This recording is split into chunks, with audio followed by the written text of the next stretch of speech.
A lobby group which opposes all sales of farmland is questioning a real estate company's foray into China. Well, it should say all overseas sales of farmland. Harcourts Real Estate says it's having problems getting buyers for top-end properties, and it's worth seeing if there's interest among the wealthy in China. Well, we'll hear from spokesperson for Save the Farms, Tony Boucher, in a moment. But first, the managing director of Harcourts Cooper & Co., Martin Cooper, who told me from Shanghai about the sort of properties they're marketing. We've got quite a good collection of apartments. We have some beautiful coastal properties, some luxury homes for coastal waterfront properties. We have a number of rural properties with 5 to 10 acre blocks with a nice established home. We've got commercial properties, some CBD Auckland properties, and some development sites. Why the Chinese? Is it simply that you've got the Shanghai Expo and there's the ability to hook into the pavilion? No, well, the Chinese economy, we all know about it. It's growing at a phenomenal rate. Chinese government's indicated that it's time to look at spending offshore, so they're freeing up those opportunities. And we already have in the vicinity of 150,000 Chinese people living in New Zealand. So we thought with the focus on Expo, John Key's initiatives, New Zealand government with the free trade agreement, the desire to grow trade between New Zealand and China by 2015 up to 20 billion, that it's going to be happening anyway. So let's take a good selection of New Zealand product over and make some connections and look at helping that process. OK, Martin, thank you very much. Tony Boucher, you've been listening to that. Now, your group, Save the Farms, is against the selling of farm properties to foreigners. How do you feel about what Martin Cooper's doing? Yeah, certainly we're not about foreigners coming to New Zealand and buying their quarter-acre paradise in Queenstown or on the coast. What we aren't about either is immigrants coming to New Zealand and buying land and productively using that land, paying their taxes and that sort of thing.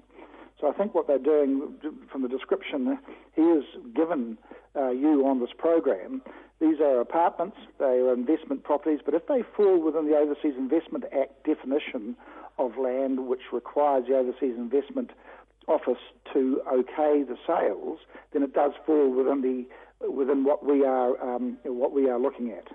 Why are you concerned about that? We have perceived that there is a general concern amongst New Zealanders about this. When you talk to people out there, and certainly an indication from the calls I've received, the hits we've had on our website, and the talkback, is that people are concerned about the purchase of productive farm and horticultural land in New Zealand. Now, the Overseas Investment Act, when you look at the definition, they talk about agricultural, horticultural, sensitive and culturally important land. That's really what we're focusing on. So you're concerned that, say, Chinese people might be buying something in New Zealand as an investment, not coming here to live, and simply using it to make money, and that's what worries you? We're not concerned specifically about Chinese people. I've got to emphasise that point.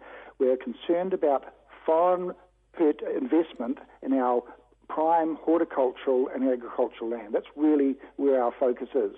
And what we're saying is, look, there's time for a national korero on this, a national conversation about this, so that New Zealanders can have an input as to what they believe the rules should be as far as foreign ownership of our productive land is concerned. Martin Cooper, can I come back to you there? Because, I mean, yes, does what he's saying upset you?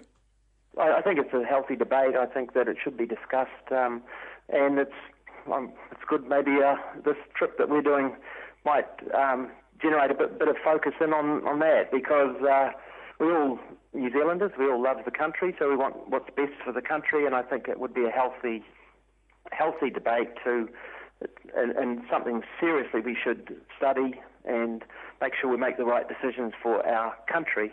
But, hey, it's such a global place we live in now, the young people coming through.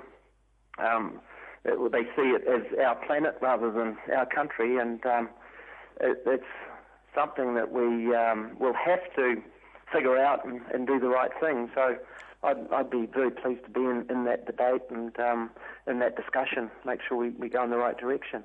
Martin Cooper, thank you very much. Tony Boucher, does that give you any comfort?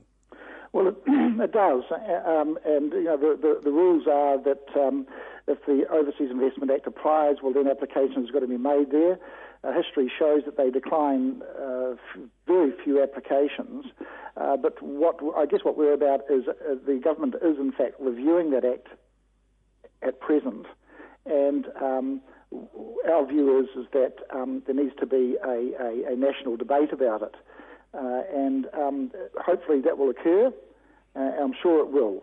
Tony Boucher from Save the Farms and Martin Cooper from Harcourts speaking from Shanghai. Can I just remind people that in 86, 87, the Labour government changed our migration policy framework. Up until that, we had what was called preferred source countries. It was racist. We had 33 acts which stopped, I'm going to use it now, Asians from coming to New Zealand or settling here. Even if you'd arrived in the 1860s as a Chinese gold miner and you'd had kids and grandkids here, you couldn't become a New Zealand citizen until 1951. So, there's stories there that need to be told.